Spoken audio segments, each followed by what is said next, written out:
نحمدہ ونصلی ونسلم علی رسولہ الکریم اما بعد فاعوذ باللہ السمیع العلیم من الشیطان الرجیم بسم اللہ الرحمن الرحیم صلو علی الحبیب اللہم صلی علی سیدنا و مولانا محمد مبارک وسلم وصلی علیہ۔ گفتگو کا عنوان نبی پاک صلی اللہ علیہ وآلہ وسلم کی پیاری بیوی حضرت سیدہ عائشہ صدیقہ رضی اللہ تعالی عنہا کے حوالے سے ہے۔ آپ سیدنا ابو بکر صدیق رضی اللہ تعالیٰ عنہ کی لخت جگر ہیں اور نبی پاک صلی اللہ علیہ وسلم کی زوجہ محترمہ ہیں۔ ویسے تو آقا پاک صلی اللہ علیہ وسلم نے جتنی شادیاں فرمائی، جتنے نکاح کیے، ان میں ہر بیوی میں وہ خوبیاں پائی جاتی تھی جن کی وجہ سے آپ نے ان سے نکاح فرمائے، لیکن تمام بیویوں کی خوبیوں کو جمع کر کے سیدہ عائشہ پاک میں دیکھا جائے تو وہ تمام خوبیاں بیک وقت سیدہ عائشہ صدیقہ رضی اللہ تعالی عنہا میں بالکل موجود تھی۔ آپ کے نکاح کرنے کے دو سبب تھے حضرت عائشہ پاک سے۔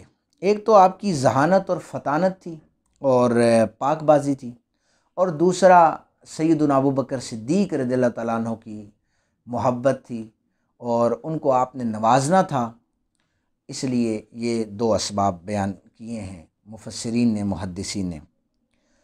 حضرت عائشہ صدیقہ رضی اللہ تعالیٰ عنہا کا نکاح یہ 6 برس کی عمر میں نبی پاک صلی اللہ علیہ وسلم سے ہوا۔ رخصتی آپ کی 9 برس کی عمر میں ہوئی۔ اس میں کافی اعتراضات کیے جاتے ہیں کہ بھئی 6 برس کی عمر میں کون نکاح کرتا ہے۔ یہ اعتراضات یہودیوں کے ہیں، عیسائیوں کے ہیں۔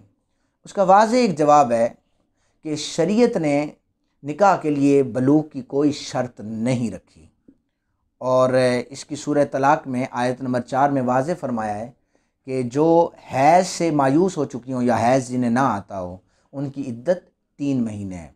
تو اس سے ثابت یہ ہوا کہ شریعت نے بلوغ کی کوئی شرط نہیں رکھی، اور نبی پاک صلی اللہ علیہ وسلم نے 6 سال کی عمر میں جب نکاح کیا تو 9 سال کی عمر میں رخصتی ہوئی۔ آپ کا جو مقصد تھا وہ آپ کی ذہانت تھی، وہ فطانت تھی، میں آگے چل کر ذکر کرتا ہوں۔ کون ذی شعور انسان یہ تسلیم کر سکتا ہے کہ ایک 50 سال سے اوپر کا مرد، اور وہ ہو بھی نبی اور اس کے بچے بھی موجود ہوں، یعنی بچے بھی ہوں، تو وہ 6 سال کی بچی سے نکاح کرے؟ محض وہ یہ بندہ کوئی یہ ذی شعور یہ سوچے کہ محض اپنی خواہشات کی تسکین کی خاطر نکاح کیا؟ حق بات یہ ہے کہ نبی پاک صلی اللہ علیہ وسلم اپنے مخلص ترین صحابی کو شرف مصاہرت عطا فرمانا چاہتے تھے، اور حضرت عائشہ صدیقہ رضی اللہ تعالیٰ عنہا کو وہ گو بچی تھی، لیکن نگاہ نبوت نے یہ دیکھ لیا تھا کہ عائشہ میں وہ تمام صفات موجود ہیں جو ایک ایک کر کے میری باقی بیویوں میں، عائشہ میں وہ ساری کی ساری موجود ہیں۔ علم کا اگر مرتبہ اور مقام دیکھنا چاہیں تو عائشہ صدیقہ رضی اللہ تعالیٰ عنہا آپ بلند ترین مقام علم رکھتی تھی۔ اکثر صحابہ کرام آپ کے علم سے استفادہ حاصل کرتے تھے۔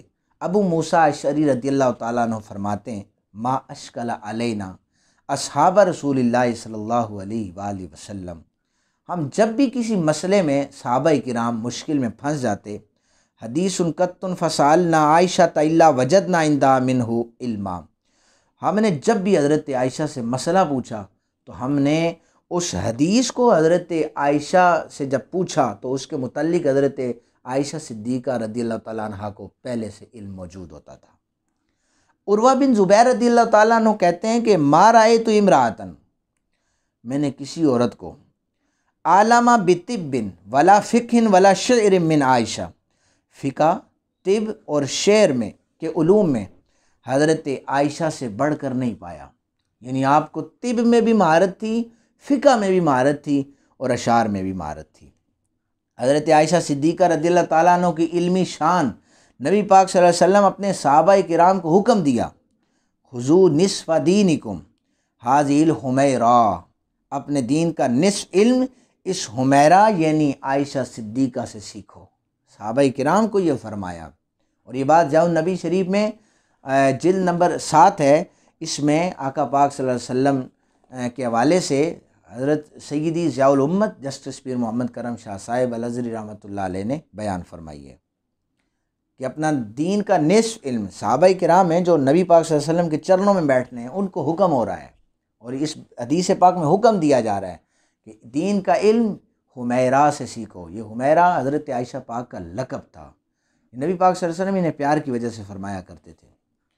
حضور نے فرمایا کہ عورتوں میں 4 عورتوں نے بڑا مقام پایا۔ ایک مریم بنت عمران حضرت عیسیٰ کی اماں جان ہے، اور ایک حضرت آسیہ فرعون کی بیوی جو ہے، انہوں نے مقام پایا۔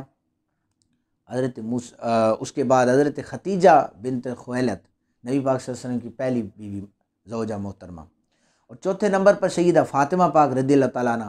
ان چاروں نے بڑا مقام پایا۔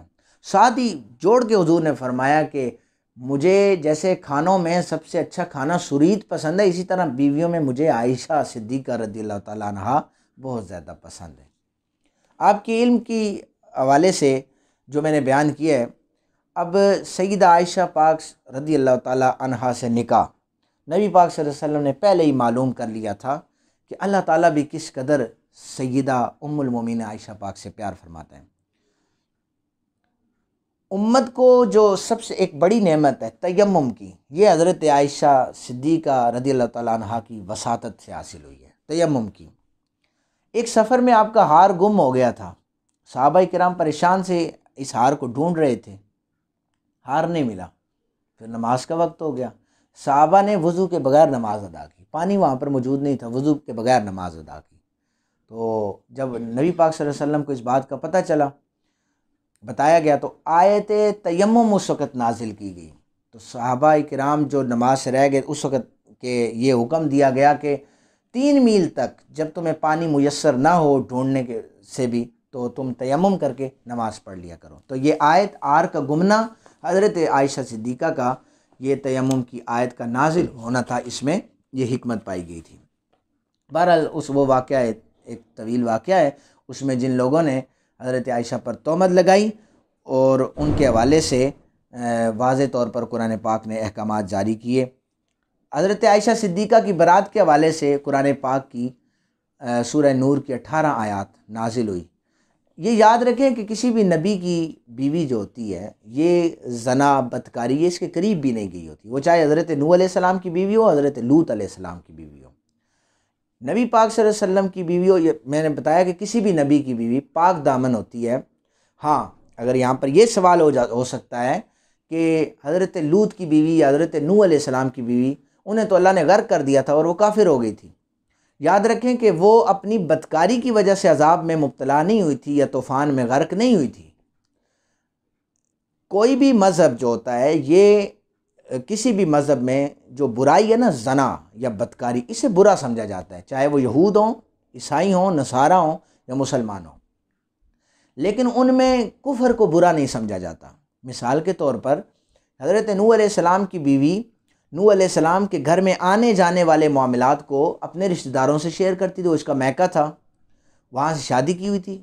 اس کے نزدیک یہ تھا کہ میرے جو گھر والے ہیں وہ جس دین پر ہیں نا، وہ بڑے معتبر ہیں۔ حضرت نوح علیہ السلام اس شریعت کے اوپر بلا رہے تھے، ان کے نزدیک جو کفر تھا وہ بڑا معتبر تھا، اس کو وہ معتبر سمجھتے تھے، اس لیے وہ اس پر چلے گئے۔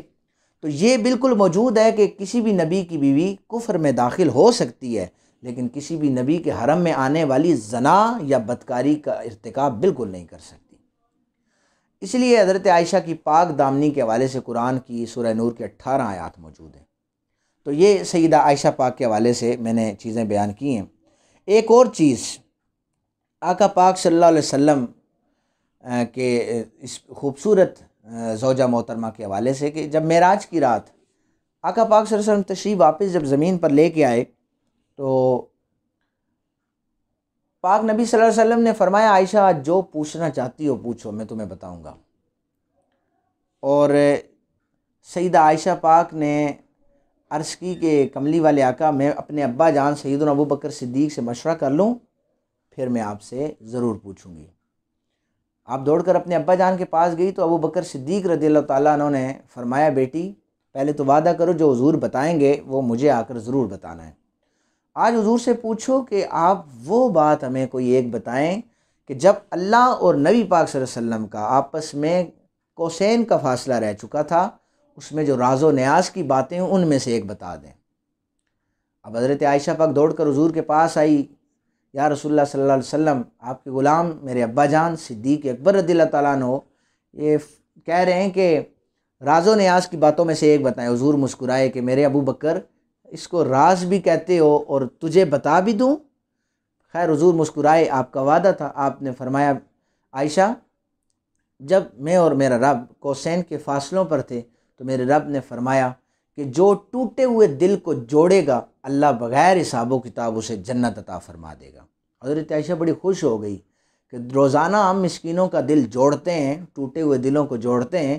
ہم نبی پاک کے حرم میں دروازے پہ دستک ہوتی ہے، کوئی منگتا آتا ہے، صدا لگاتا ہے، ہم اس کی جھولیاں بھر دیتے ہیں، تو لہٰذا ہم تو سیدھے جنت میں چلے جائیں گے۔ حضرت عائشہ معصوم بھی تھی، آپ معصوم سے مراد کہ آپ کی ایج بھی کم تھی، آپ دوڑ کر اپنے ابا جناب صدیق اکبر رضی اللہ تعالیٰ عنہ کے پاس چلی گئی۔ ابا حضور نے ہمیں یہ بتایا ہے کہ جو ٹوٹے ہوئے دل کو جوڑے گا بغیر حساب و کتاب جنت میں چلا جائے گا۔ ہم روزانہ کتنے ٹوٹے ہوئے دلوں کو جوڑتے ہیں، اور نبی کی بیوی ہو تو ٹوٹے ہوئے دل کو تو جوڑنا ہی ہے، مسکینوں کی داد رسی تو کرنی ہے، یتیموں کی کفالت اور لچپالی تو کرنی ہے۔ صدیق اکبر نے یہ جملہ سنا تو آپ کی آنکھوں میں آنسو آ گئے، آپ رونے لگے۔ سیدہ نے پوچھا ابا جان آپ رو کیوں رہے ہیں؟ ہم تو ٹوٹے ہوئے دلوں کو جوڑتے ہیں تو ہمیں تو جنت ملے گی۔ تو سیدنا ابو بکر صدیق کرنے لگے، بیٹی عائشہ، ٹوٹے ہوئے دل کو جوڑنے والا اگر بغیر حساب و کتاب جنت میں جائے گا، سوچو اگر ہم سے کسی غریب مسکین کا دل ٹوٹ گیا تو پھر ہمارا کیا حساب ہوگا۔ تو اس حدیث پاک سے یہ نتیجہ بھی نکلا کہ ہمیں ٹوٹے ہوئے دلوں کو جوڑنا چاہیے۔ یہ پاک نبی صلی اللہ علیہ وسلم کی پیاری بیوی ہیں، آقا پاک صلی اللہ علیہ وسلم ان سے بے حد پیار فرمایا کرتے تھے، اور وحی کا نزول اکثر سیدہ عائشہ پاک کے بستر پر بھی ہوا کرتا تھا، اور آپ کے حجرے میں پیارے نبی صلی اللہ علیہ وسلم وہیں پر مدفن ہیں۔ اللہ تعالیٰ میں ازواج مطہرات سے ان سے پیار کرنے کی توفیق عطا فرمائے، ان کا ادب کرنے کی توفیق عطا فرمائے۔